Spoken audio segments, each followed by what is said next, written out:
tout s'est arrêté.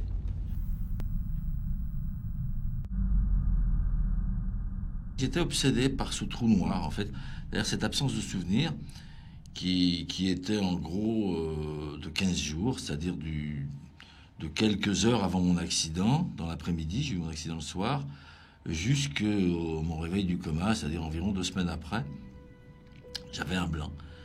C'est insupportable d'avoir un trou de mémoire, un moment où on ne peut pas mettre d'image. Pour moi, je vis ça comme insupportable, je vivais ça comme insupportable. Et je me suis rapproché d'une pratique qui est le caisson d'isolation sensorielle. En fait, c'est une grosse baignoire. Et puis, on ferme le caisson, ce qui fait qu'on est dans le noir. On n'a pas de son, pas d'odeur, pas de pesanteur. On rend quelque part le cerveau disponible à autre chose. Et donc, à des recherches oniriques.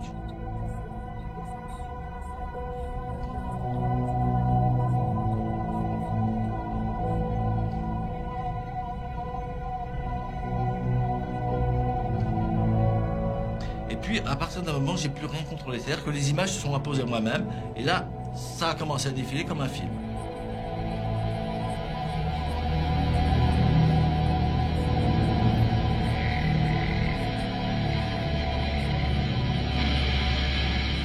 Au moment où je rentre dans le peuplier, mon corps s'est complètement détendu. Ça veut dire que ça voulait bien dire qu'il y avait une tension avant.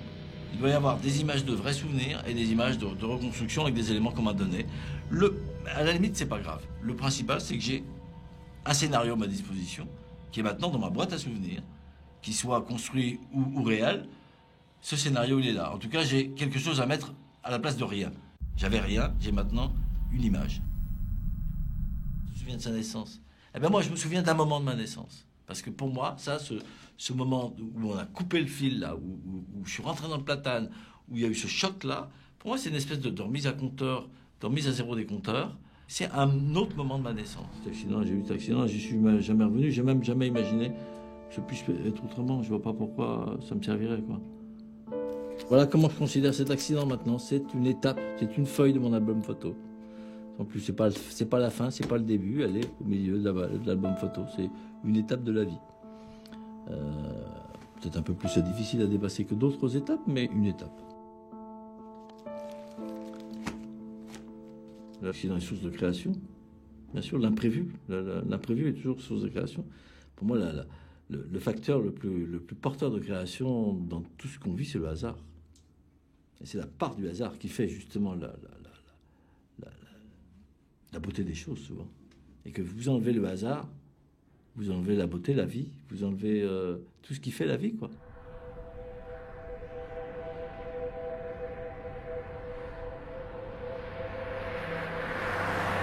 L'eau, machin et tout. Pour moi, ça a été un changement de cap salvateur.